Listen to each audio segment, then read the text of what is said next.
आज भी समझाता, खाते हमें खिलाता परमात्मा, चलते हमें चलाता परमात्मा, सोते हमें जगाता परमात्मा है। इसी मैटर पे कथा चल रही है। उधर से एक चिट्ठी आती है, बोले महाराज परमात्मा है किधर। तो जब मैंने क्वेश्चन को पढ़ा, मैंने फिर समझाना शुरू कर दिया। मैंने आध घंटे फिर समझाया, फिर आध घंटे बाद चिट्ठी आ गई, बोले महाराज परमात्मा है किधर। फिर मैंने आध घंटे समझाया। जब तीसरी बार चिट्ठी आई परमात्मा है किधर, मैंने कहा भैया जो मेरे पिताजी जितने अभी बैठे हो, चिट्ठी नहीं पहुंचा, हम कथा से जैसे ही उठेंगे आप मेरे कमरे में आ जाना, परमात्मा को हम हाथ पकड़ के मिलवा दें तुम्हें, ठीक है। कुछ नहीं, मैंने कहा क्योंकि एक व्यक्ति के कारण मैं 100 लोगों का समय नष्ट करना नहीं चाहता। मैंने कथा आगे बढ़ा दी। आगे चलते चलते जैसे मेरी कथा विराम हुई, इस रात्रि के समय 5 बजे कथा विराम होती थी, 12 बजे से चालू होती थी। अब जैसे ही विराम हुई तो हम अपने कमेटी के साथ रूम में पहुंचे, तो कपड़े ही चेंज कर रहे थे, उतने में एक दादा जैसी उम्र के आ गए दादाजी। तो मैं नहीं समझ पाया कि ये चिट्ठी वाले हैं। जैसे ही आ गए, खड़े हो गए, मैंने कहा दादाजी बैठ लीजिए, थोड़ा कपड़े चेंज कर लो, फिर सत्संग करते हैं। क्या कमरे में काफी लोग आ जाते हैं, तो मेरे दिमाग में ये नहीं आया कि चिट्ठी वाले हैं। मेरे दिमाग में आया कोई सत्संग करने आए होंगे, दादा हैं, कई माताएं आ जाती हैं। मैंने कहा बैठिए, मैं थोड़ा जल पी लूं और कपड़े चेंज कर लूं, इसके बाद सत्संग करेंगे। बोले हाँ जी। बैठ गए। बोले महाराज सत्संग तो जीवन भर होना है, मुझे आप इतना बता दें कि परमात्मा है कहाँ। तो मैं सच बोल रहा हूँ माता जी, मुझे आग लग गई है। पहले तो मन किया कि गेट लगाऊं, 10 धुरंधर है ना, प्रेम से बोलो राधे राधे, क्या जेठाणे परमात्मा। मैंने कहा दादाजी बैठ जाओ, थोड़ा चाय पी लूं, पानी पी लो, तुम भी पी लो, फिर ठंडे दिमाग से आपको बताया था परमात्मा। बोलो जी। चाय पिलाई। मैंने कहा बताइए दादाजी क्या प्रमाण है आपका, क्या पूछना चाहते। बोले महाराज मेरा तो एक ही क्वेश्चन है, एक ही प्रश्न है। बोले क्या। मैंने कहा बोले महाराज परमात्मा कहाँ है। मैंने कहा तेरा क्वेश्चन तो बहुत अच्छा है, उसका जवाब भी दूंगा, लेकिन मुझे तेरे जैसा ही बनना पड़ेगा। कहते ना, माना कि दामाद हो, आज आप अपने दामाद के पैर पूज रहे हैं, और जब दामाद अगर शराब पीकर आपकी बेटी को रोज पीटना शुरू कर दे, तो उस दामाद को चांटा लगाने में कोई दोष नहीं लगता। ऐसा मेरा मानना है कि अगर उसमें आप 4 बीच चौराहे पे झापड़े लगाएंगे, उस दिन से पीना छोड़ देगा, बेटी की इज्जत करना प्रारंभ कर देगा। अगर किसी को सुधारने के लिए आपको कड़क होना पड़े, तो उसमें पाप का दोष नहीं लगता। तो मैंने दादाजी से कहा दादाजी परमात्मा को तो मैं दिखा दूंगा, लेकिन मुझे तुम्हारे ही जैसा बनना पड़ेगा, बेशरम। बोले महाराज बन जाओ। हमने ठीक है, बन में भी तैयार। हमने बताइए किस चीज का प्रमाण चाहिए। बोले महाराज हमें परमात्मा का प्रमाण दो। मैंने कहा परमात्मा तो बहुत दूर की बात है, तू मुझे अपना प्रमाण दे दे, तेरा नाम क्या है। बोले मेरा फलाने फलाने नाम है। हमने कहा तेरे पिता का नाम क्या है। बोले मेरे पिता का ये नाम है। हमने कहा इस बात का प्रमाण लाइए कि ये तेरा पिता है। बोले महाराज प्रमाण कहाँ से लाऊं, मैं जब से जन्म हुआ मेरी माँ ने बताया तेरे पिता हैं। मैंने कहा मूर्ख, जब तू अपने बाप का प्रमाण नहीं ला सकता, तो मैं संसार के बाप का प्रमाण कहाँ से ले आऊं। क्योंकि ये संसार सिर्फ आस्था और भजन से चल रही है, आपके प्रेम से चल रही है। यहाँ प्रमाण, प्रेम का कभी प्रमाण नहीं होता। अरे मूर्ख, तू परमात्मा का प्राण खोज रहा है। अरे जिस दिन परमात्मा नहीं होगा, क्या हम और आप इस दुनिया में होंगे? नहीं हो सकते। आपने कभी सोचा है, आप जमीन में लेटे हुए हैं, ऊपर फैन चल रहा, पंखा चल रहा है, आप सोचिए आप सोते रहेंगे, पंखा गिर जाए आपकी मौत हो जाएगी, लेकिन नहीं होता। क्यों? क्योंकि सुबह जगाने वाला आपको परमात्मा है। एक ही दिन परमात्मा एक पल के लिए आपसे निगाह हटाता है, उसी दिन 4 लोग आपको कंधे पर रख के ले जाते हैं। कितने समय में परमात्मा 1 मिनट के लिए अपनी निगाह हटा ले। तो ऐसे ऐसे भी लोग इस संसार में जी रहे हैं। एक मनुष्य, ये भी सच है आज के समय में देखा जाए माता जी, ये जात पात का सिस्टम कुछ ज्यादा चल रहा है। तो ये जो चल रहा है इसमें मैंने इतना तक देखा कि लोगों ने देवताओं को बांट दिया, देवताओं को भी बांट लिया कि ये मेरे हैं, ये तुम्हारे देवता, बोले मेरे कुल में हुए। आप माता जी विचार करिए, मैं किसी डायरेक्टली किसी कास्ट की बात नहीं कर रहा हूं, कोई भी कास्ट हो। आज मैं कहूं कि जैसे मेरे उसमें परशुराम महाराज ने जन्म लो तो उन्होंने क्षत्रियों से विनाश की है पृथ्वी को कई बार। तो मैं थोड़ी ना परशुराम हूं, हम कौन क्षत्रिय छू वो मैं काट डाला है ना, तो हम नहीं छू सकते। लिया था किसी युग में, अब मैं गर्व करूं तो मैं नहीं करता, क्योंकि वो समय दूसरा था। आज आप कहेंगे बा राम हमारे आते, हमारे वंश में भय थे, तो ये अपनी मूर्खता है। अरे राम होने से नहीं, तुम राम बन के तो दिखाओ एक बार। तो तुम क्यों कह रहे हो, संसार कहना शुरू कर देगा, तुम बनो तो पहले। बोले पता है कृष्ण किसके युग में हुए थे, बोले हमारे में। अभी सत्संग चल रहा था, बोले महाराज जी हनुमान जी शूद्र हैं, एक क्वेश्चन कर रहे हैं अपने लोग, हर वर्ग वाले बता रहे हैं, बोले हनुमान जी मेरे जन्म हमारे युग में हुए, ये हमारे युग में हुए, ये हमारी पीढ़ी में हुए। अरे माताओं कम से कम देवताओं को तो मत बांटो, वो थोड़ी ना किसी के। आप विचार करिए, हनुमान जी को आप शुद्ध बनाएंगे, आपको मुक्ति मिलेगी। अरे माता जी देवता किसी का नहीं होता, मंदिर में जाना किसी को देवता नहीं देखता कि आप कौन है और कहां से आए। परमात्मा के लिए आप उसकी संतान हैं। लेकिन हमारे कलयुग ने इस संसार रूपी माया ने घेर लिया है। यहाँ लोग बोले महाराज माइक में ऐलान कर देना 11 रुपए मेरी तरफ से दान आया है,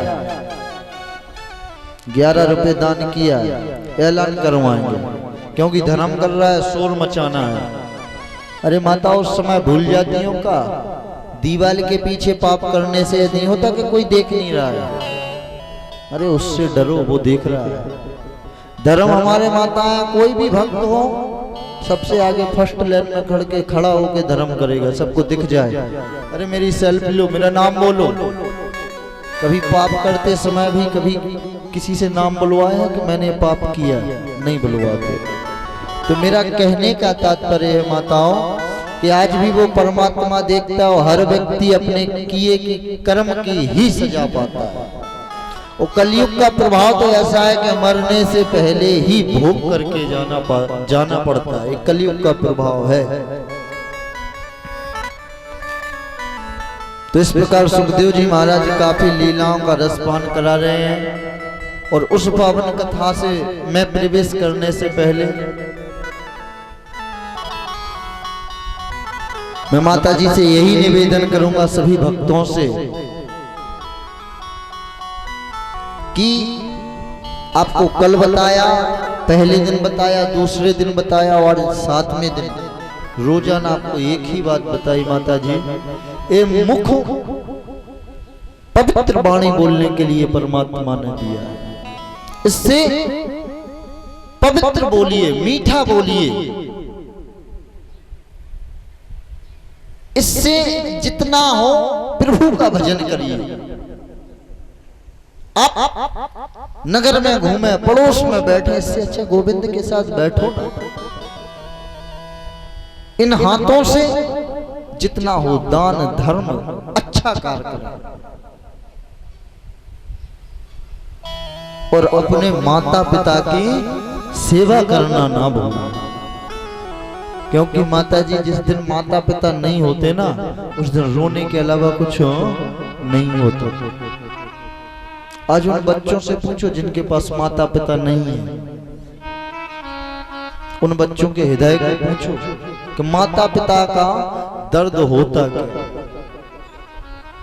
इस संसार में दर्द देखा जाए तो माँ और पिता और बहन,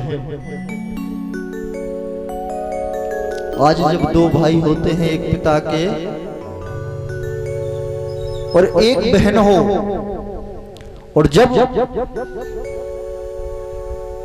बड़े भाई की सगाई हो जाए, आज जिस घर में दो भाई एक बहन में इतना प्रेम था कि आज छोटा भाई कमा कमा के हर चीज कि चलो मेरा ही बड़ा भाई है, मैं इसके साथ सब करूंगा, आज उस भाई की सगाई हो जाती है। आज भाभी आ जाती है, छोटा भाई बहुत सेवा करता है, चलो मेरी भाभी है, भाभी है, भाभी कमा कमा के ला रहा है, भाभी को दे रहा है। बहन की शादी हो जाती है।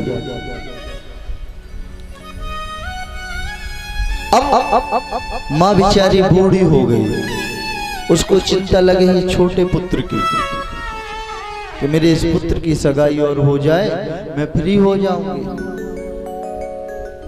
इधर भाभी ने क्या किया, आज जब उस छोटे पुत्र की सगाई की बात आई तो भाभी ने तो कह दिया कि भाई मैं तो कुछ कर ही नहीं पाऊंगी। रो के बहन के पास पहुंचा, बहन ने गले से लगा लिया। आज वो बहन गले से लगा के कह रही है, भैया तू चिंता मत कर, मैं तेरे साथ हूं, मैं तेरा सहारा बनूंगा। आज बूढ़े माँ बाप लाचार डले हुए हैं, हम और आप उनको सुनना नहीं चाहते।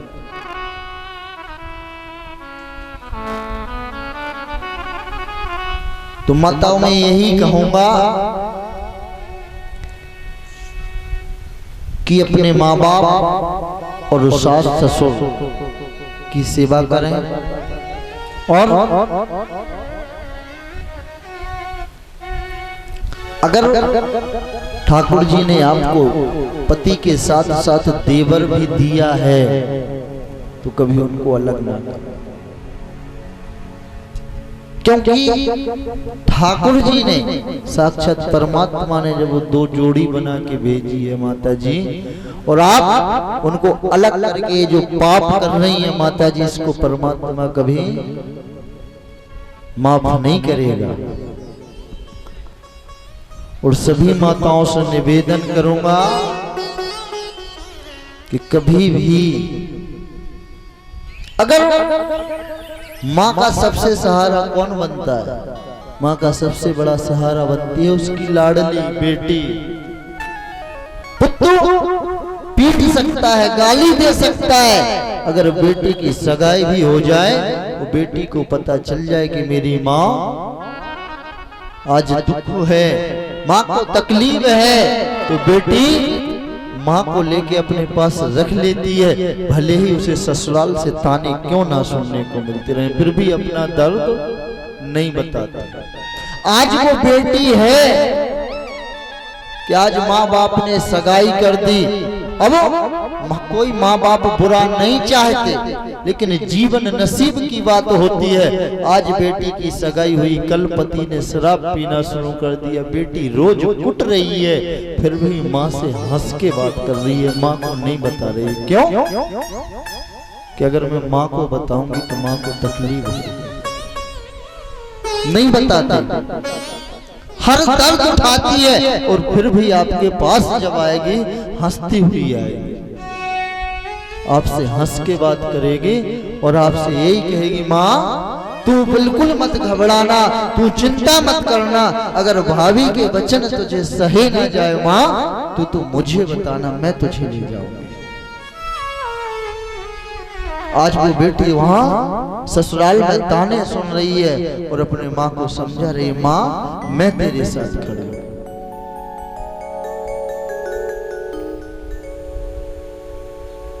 आज कितना दुख होता है जब पता चलता है कि मेरे कोख में बेटी पल रही है, हमारे भाई लोग उसका गला घुटवा देते। आप बताइए, आप वेद कहता है उस माँ की कोख शुद्ध नहीं होती जिसके यहाँ बेटी का जन्म ना हो, उस माँ को मुक्ति नहीं मिलती जिसके यहाँ बेटी का जन्म ना हो। अरे उन माँ बाप से पूछो जिनको बुढ़ापे तक संतान का सुख नहीं हुआ, उनके लिए बेटी की कीमत पूछो होती क्या है। वो कहते हैं महाराज बेटी हो या बेटा, महाराज गूंगा हो या लंगड़ा, मुझे कैसा भी एक पुत्र दे दो, मेरी कोख तो शुद्ध कर दो। उन माँ बाप से पूछो।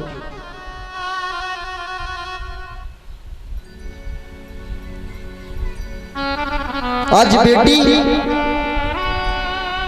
की विदा होती है, बेटी रो रही है, माँ से कुछ प्रश्न कर रही है, माँ मैंने तेरा क्या बिगाड़ा माँ, आज तू मेरा जीवन इतना नरक बना दिया। आज बेटी माँ से रो रही है लिपड़ लिपड़ के।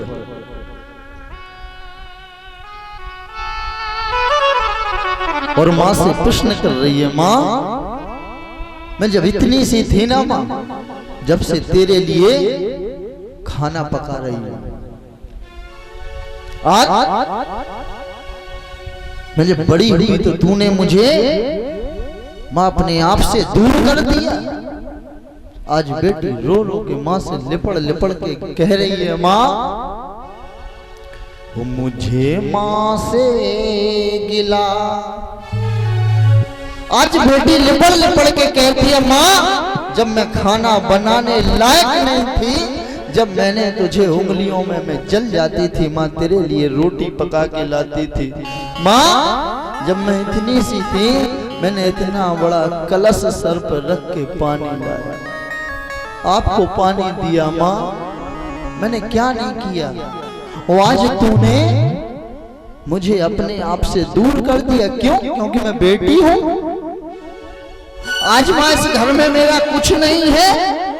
आज वही बेटी जब माँ लाचार हो जाती है और वो अपनी बहू से कहे कि मैं बेटी को 2 दिन के लिए बुलाना चाहती हूँ, हमारी बहू जवाब दे देती है, नहीं तुमको बुलाना है तो बुला लो। आज माँ कहती है मेरी बेटी 2 वर्ष में आई है, इसको एक साड़ी दिला दो, तो बहू को वो साड़ी बुरी लगती है।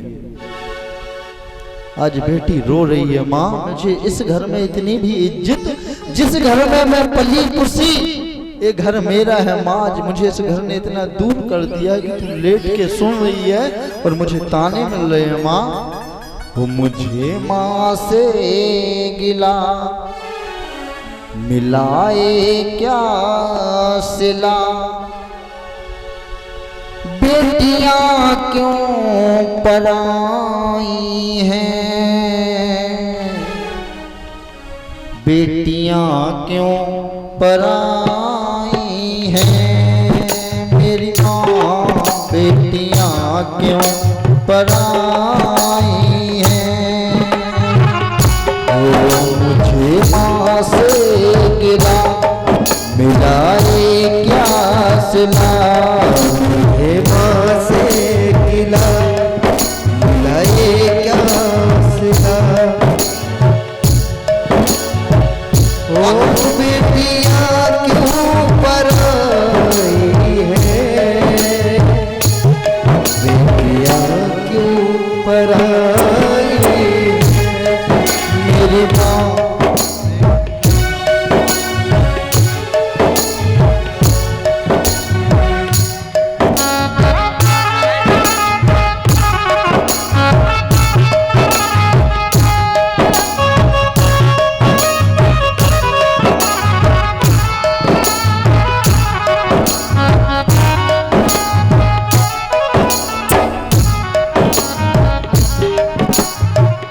आज बेटी कहती है, माँ खेली कूदी में जिस आंगन में, वो भी अपना पराया सा लागे, वो भी अपना पराया सा लागे।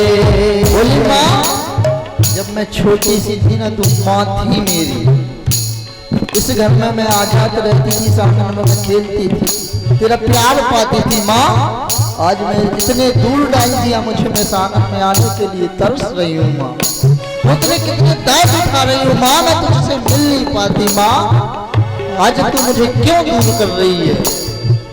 हो खेली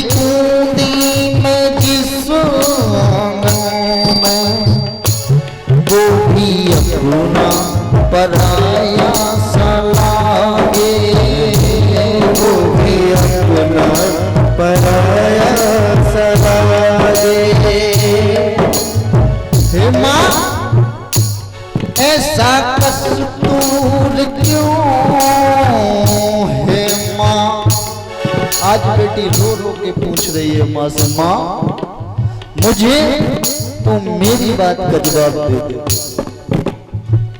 हो ऐसा दस्तूर क्यों है माँ, जोर किसी का चला इसके आगे, जोर किसी का चला इसके आगे। माँ से कहती है बेटी, माँ तू मुझको बता, माँ तू मुझको बता, क्या हुई है खता, माँ हुई है खता, माँ तू मुझको बता, क्या हुई है कथा, कैसी प्रीत निभाई है, बेटियां क्यों पराई हैं मेरी माँ, बेटियां क्यों पराई।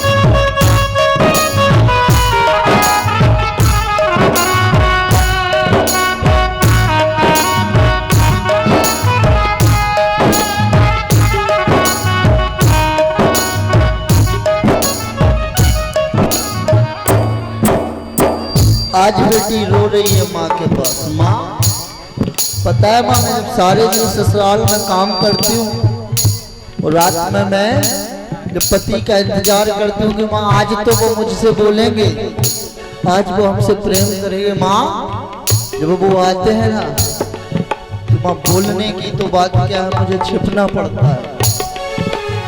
माँ मैं क्या बताऊं, बहुत शराबी ढूंढा पिताजी ने, जब वो आते हैं इतना पीटते हैं माँ शराब पी के। आज बेटी रो रो के कह रही है, बोली माँ ऐसी कौन सी खता की थी मैंने, ऐसा कौन सा पाप किया था मैंने जो तूने आज मुझे अपने घर से दूर कर दिया। आज बेटी की जब विदा हो रही है, बेटी रो रही है माँ से चिपक के और माँ भी रो रही है। बेटी कहती है माँ क्यों रो रही है, क्योंकि जब तूने मुझे घर से निकाल दिया तो अम्मा तेरे रोने से कुछ नहीं होगा, अब तो मुझे जाना पड़ेगा। अब माँ मुझे हर दर्द उठाना पड़ेगा, हर चोट खानी पड़ेगी। माँ ओ अब तो जाना पड़ेगा मुझको, दूर रहना पड़ेगा सबसे, दूर रहना पड़ेगा सबसे। अब तो जाना पड़ेगा मुझको, दूर रहना पड़ेगा सबसे, दूर रहना पड़ेगा सबसे। कहती है बेटी माँ